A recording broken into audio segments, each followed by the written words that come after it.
Khodaldham trust Kagvad દ્વારા વૈદિક વિવાહનું આયોજન કરવામાં આવે છે અને આ વખતે 25માં વૈદિક વિવાહ છે ત્યારે આપણી સાથે છે ધારાસભ્ય રમેશભાઈ ટીલાડા, તેમની સાથે જ સીધી વાત કરીએ। રમેશભાઈ, ખાસ કરીને વૈદિક વિવાહનું ખોડલધામ ટ્રસ્ટ દ્વારા આયોજન કરવામાં આવે છે, શું કહેશો?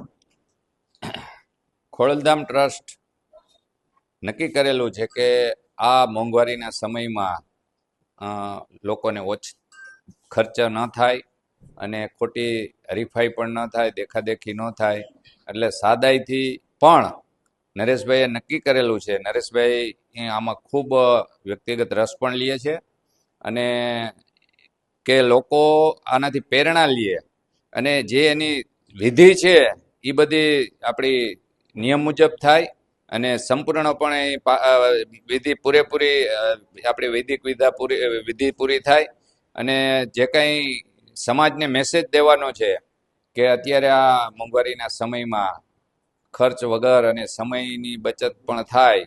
અમે ભોજન પણ નથી રાખતા, ફોટા પણ મર્યાદામાં પાડવાના હોય છે, ઢોલ અને ફટાકડાની પણ આમાં અમે નથી રાખતા અને ખોડલધામે આ મુહૂર્ત કરી અને પ્રેરણા લોકો સુધી પહોંચાડવા માટે આખા ગુજરાતમાં અમે વધારેમાં વધારે કેમ આમાં લોકો લાભ લે એવી અમારી ટ્રસ્ટી મંડળની ઈચ્છા છે અને વધુમાં વધુ લોકો સુધી પહોંચી અને આમાં અમે બધાને પ્રેરણા પણ આપીએ છીએ। રમેશભાઈ, ખાસ અન્ય સમાજ પણ આમાં જોડાય અને દરેક સમાજમાં આ એક જોઈએ છે કે દૂષણ છે કે હવે ધીમે ધીમે ખર્ચાઓ વધી રહ્યા છે, ત્યારે દરેક સમાજને શું સંદેશો આપવા માંગશો? હું અન્ય સમાજને એવો સંદેશો આપું છું કે પાટીદાર સમાજ હંમેશા નવી કોઈ પણ છે એ પ્રેરણા લેતો સમાજ છે દેતો અને એના માટે આનાથી બીજા સમાજે અન્ય સમાજે પ્રેરણા લઈ અને વધારેમાં વધારે સાદાઈથી લગ્ન કરવા માટે પ્રેરણા લેવી જોઈએ અને અન્ય સમાજને હું ખાસ વિનંતી પણ કરું છું કે આ સમયની અંદર ખોટી દેખાદેખી અને હરીફાઈમાં ન ઉતરીએ અને આપણી અનુકૂળતા અને સમયની અનુકૂળતા મુજબ આપણે આમાં જોડાવું। આપણે જોતા હોઈએ છીએ કે આપણે જે અત્યારે લગ્ન થઈ રહ્યા છે એમાં ક્યાંક વિધિઓ છે એ ટૂંકાવવામાં આવતી હોય છે અને લગ્નનું જે મહત્વ છે એ આપણે બીજા સુખની પાછળ ભૂલી જતા હોય છે, ત્યારે આપણી સાથે અદા છે, તેમની સાથે જ સીધી વાત કરવી છે। વૈદિક વિવાહનું આયોજન કરવામાં આવ્યું છે, શું કહેશો? નમઃ શુભાભ્યઃ શુભાપતિભ્યશ્ચ। હર કોઈ હિન્દુ માણસના 16 સંસ્કાર હોય છે, એમાં મહત્વનો સંસ્કાર વિવાહ સંસ્કાર છે। બીજા સંસ્કારો કાલ સમય પ્રમાણે લુપ્ત થયા છે। કલિયુગની અંદર વિવાહ સંસ્કાર માત્ર એક આડંબર સ્વરૂપે અત્યારે જીવિત રહ્યો છે। એનું પરિણામ આવે છે કે સમાજની અંદર શ્રેષ્ઠ નાગરિક ગોતવા માટે આપણે ગોતવા નીકળવું પડે છે, પણ શાસ્ત્રમાં કીધું છે ભારતસ્ય પ્રતિષ્ઠે દ્વે સંસ્કૃતમ સંસ્કૃતિસ્તદા। તો એક આપણી સંસ્કૃત ભાષા છે અને બીજી આપણી સંસ્કૃતિ છે। તો એ સંસ્કૃતિ અંતર્ગત 16 સંસ્કારોમાં વિવાહ સંસ્કાર છે એ પ્રાધાન્ય છે, જેમાંથી દાંપત્ય જીવનમાં બંનેના જીવનમાં યશ વિજય માન પાન પદ પ્રતિષ્ઠાની પ્રાપ્તિ થાય અને ખૂબ સુખી થાય, એટલા માટે અહીંયા વૈદિક વિવાહનું અમે આયોજન રાખીએ છીએ અને અહીંયા માત્ર ને માત્ર વૈદિકને અમે આગ્રહ આપીએ છીએ। ખાસ કરીને આપણે જોઈએ છે કે અત્યારે જે વિધિઓ છે એ ટૂંકાવાતી હોય, એટલે વૈદિક વિવાહમાં કઈ પ્રકારની વિધિ કરો છો, શું કહેશો? જી, બહુ સરસ પ્રશ્ન કર્યો છે બેને કે વિધિઓ ટૂંકાવવામાં આવી છે। વિધિઓ હકીકતમાં ટૂંકાવાનું મધ્ય કારણ હોય તો આપણે પોતે જ છીએ।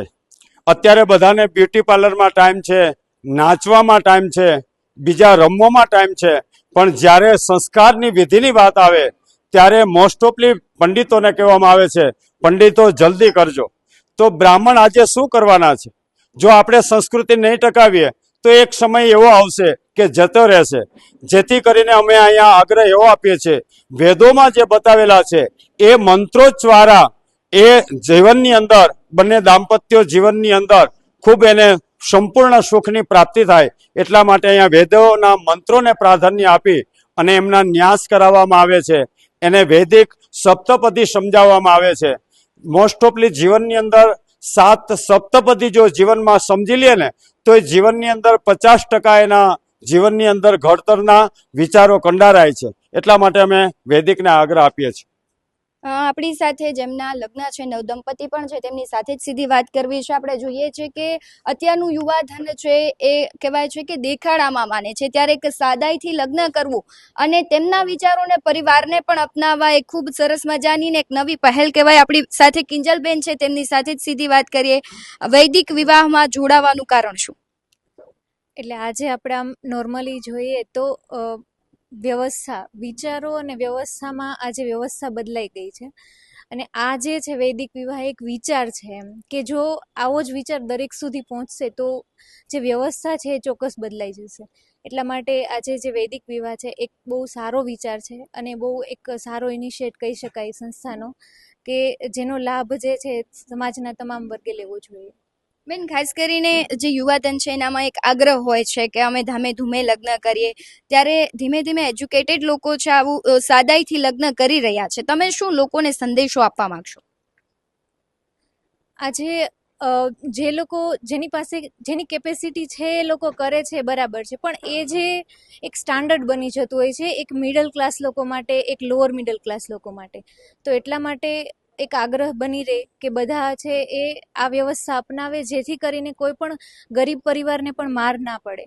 જે હકીકતે એવું હોય કે લગ્ન પ્રસંગના બોજ તળે દબાઈ જતા હોય, એમને બધા કરતા હોય એવું કરવું પડતું હોય એમ. તો એના માટે આ એક બહુ સારી વ્યવસ્થા છે કે લોકો આમાં જોડાય અને આ વિચારને આગળ વધારે અને વ્યવસ્થા બદલે.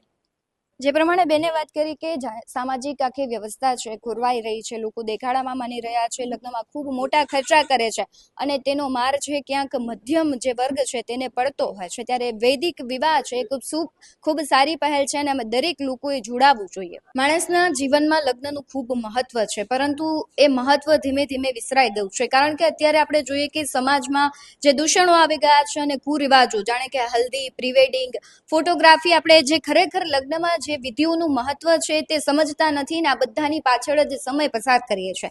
અને દેખાડા એટલી હદે વધી ગયા છે કે મધ્યમ પરિવારો છે તેને લગ્ન કરવા અત્યારે ખૂબ મોંઘા થઈ ગયા છે અને કરે છે તો પણ એ પણ દેવા કરીને કરે છે અને પરિણામ ખૂબ ભયાનક આવતું હોય છે. ત્યારે ખોડલધામ ટ્રસ્ટ સંચાલિત વૈદિક વિવાહ ચાલે છે અને આ વૈદિક વિવાહમાં આ વખતે 25મા વૈદિક વિવાહ હતા, જેમાં કહેવાય છે કે શિક્ષિત લોકો જોડાય છે, દરેક જ્ઞાતિના લોકો જોડાય છે અને એક નવી પહેલ કરે છે. આ અંતર્ગત આપણી સાથે છે ખોડલધામ ટ્રસ્ટના પ્રભારી, તેમની સાથે જ સીધી વાત કરવી છે. ખોડલધામ ટ્રસ્ટ દ્વારા સરસ મજાની પહેલ વૈદિક વિવાહ કરવામાં આવે છે, શું કહેશો? જે બેન, નરેશભાઈ પટેલ અને ખોડલધામ ટ્રસ્ટ જનરલી સમાજ ઉપયોગી કાર્યો કરે છે અને એ જે કાર્યો કરે એ કાર્યને સમાજના 18 વર્ણ ફોલો કરતું હોય છે. આપે વાત કરી એ પ્રમાણે આજના સમયમાં એ દેખાદેખી અને ઝાકમઝોળ દેખાદેખીના માહોલમાં જ્યારે પોસાતા ન હોય એવા લોકો પણ એની પાછળ કર્જ દેણું કરી અને લગ્ન કરે છે, ત્યારે નરેશભાઈને આજથી 1 વર્ષ પહેલા એક વિચાર આવ્યો કે ભાઈ નાના માણસો જેને પોસાતા નથી એવા લોકો આમાંથી કેમ બચાવી શકાય, અને એમને ખોડલધામની ટીમને આ વૈદિક વિવાહ માટે પ્રેરિત કરી અને વૈદિક વિવાહ આજથી 1 વર્ષ પહેલા ચાલુ કર્યા. અત્યાર સુધીમાં આજે જે 25મો આ વૈદિક વિવાહ છે અને સર્વ જ્ઞાતિ, કોઈ પણ જાતિના જ્ઞાતિબાદ વગર અહીંયા સર્વ જ્ઞાતિના લોકોને વરકન્યાઓને આમાં જોડીએ છીએ. એની પાછળનો કોઈ એવો ખર્ચ નથી, છતાં કોઈ પણ પ્રકારની એક પારંપરિક વિધિમાં એક પણ કચાશ ના રહીએ, કોઈ પણ પ્રકારનો કોમ્પ્રોમાઇઝ ન થાય એવી વિધિ વિધાન રીતે આ સમૂહ લગ્ન, આ વૈદિક વિવાહ કરવામાં આવે છે. અને આજના જે લગ્ન છે એના માટે હું આપને કહું કે સમાજના સર્વ સમાજના યુવાનો અને દીકરા દીકરીઓને પ્રેરણારૂપ લગ્ન છે. આજે જે વર છે રવિભાઈ રામાણી, જે સરકારશ્રીમાં ક્લાસ 2 ઓફિસર તરીકે સર્વિસ કરે છે. બેન શ્રી કન્યા કિંજલબેન છે સાંગાણી, એ પણ ગવર્મેન્ટમાં ક્લાસ 3 સુપર ક્લાસ 3 તરીકે સર્વિસ કરે છે. બંનેના પરિવાર રાજકોટ શહેરમાં રહે છે, બંને આર્થિક રીતે ખૂબ સક્ષમ છે, પણ માત્ર ને માત્ર સમાજના દીકરા દીકરીઓને આજના આ ઝાકમઝોળ દેખાવાથી દૂર રહી ખોટા ખર્ચાથી બચાવવા અને એક વિધિ વિધાન પ્રમાણે લગ્ન કરી શકાય એવી પ્રેરણા આપવા માટે આ બંને યુગલો આજે જોડાણા છે. અહીંયા ખાસ કરીને કેવી વ્યવસ્થાઓ હોય છે, કેટલા લોકોને આવવાનું હોય છે, શું છે આખી કહેવાય છે કે ક્યારેક કોઈને જો જોડાવવું હોય તો પ્રોસેસ શું હોય છે? બેન, અહીંયા મેં કીધું એ પ્રમાણે 18 વર્ણના વરકન્યા જોડાઈ શકે છે. એક મામૂલી ફી હોય છે જે ભૂદેવને દક્ષિણા રૂપે આપીએ છીએ એ સિવાયની કોઈ બીજી ફીઝ નથી હોતી. અહીંયા સંસ્થા એટલે કે ખોડલધામ તરફથી બંને પક્ષે કન્યા પક્ષ અને વરપક્ષને 25 લોકોને અહીંયા એમની વ્યવસ્થા બેસવાથી લઈ વરકન્યાના મંડપથી લઈ એમનું ડેકોરેશન અને ચા પાણીની વ્યવસ્થા કરવામાં આવે છે. બીજી વસ્તુ અહીંયાથી જ ખોટા ખર્ચાઓને બાકાત કરવામાં આવે છે, એટલે અહીંયા બીજા કોઈ પણ પ્રકારના જમણવાર કે નાસ્તા કે એવું કંઈ પણ રાખવામાં નથી આવતું. માત્ર ચા પાણી કે આઈસ્ક્રીમ જેવી વસ્તુઓ આપી અને મહેમાનોને સત્કારવામાં આવે છે. ખાસ આજના યુવાનો અને દરેક સમાજને શું અપીલ કરવા માંગશો? બેન, યુવાનોને આમ તો છે ને, જો આ લગ્ન જોવે ને સોશિયલ મીડિયાના માધ્યમથી તો એમને સમજી જવું જોઈએ, અને એના માટે એક બહુ મોટો પ્રેરણાત્મક કિસ્સો છે કે રવિભાઈ રામાણી અને કિંજલબેન સાંગાણી જેવા જો સરકારી કર્મચારીઓ આ પોસ્ટ ઉપર હોય અને જો આવી રીતે સાદાઈથી વૈદિક વિવાહથી જોડાતા હોય અને આ જે ખર્ચાઓ છે એ ખર્ચાઓમાંથી બાકાત રહેતા હોય, તો આજના દરેક યુવાન દીકરા દીકરીઓએ આ કિસ્સા પરથી પ્રેરણા લેવી જોઈએ કે જ્યારે એમના આંગણે આવો પ્રસંગ આવે ત્યારે એમને પણ આ પગલું ભરી અને વૈદિક વિવાહથી જોડાવવું જોઈએ. જે પ્રમાણે વાત કરી આખી પ્રોસેસ હોય છે તેમાં પણ જો તમારે પણ જોડાવવું હોય તો તમે પણ સંપર્ક કરી શકો છો અને એક નવી પહેલ કરી શકો છો.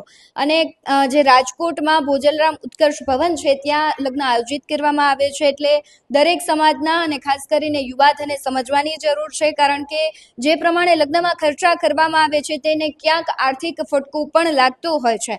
એટલે વૈદિક વિવાહમાં વધુથી વધુ લોકો જોડાય તેવી અમે પણ અપીલ કરીએ છીએ. BS9 TV ન્યૂઝ સાથે ભગવતી વિશાવડિયા સાથે રાજેશ જોશી, રાજકોટ.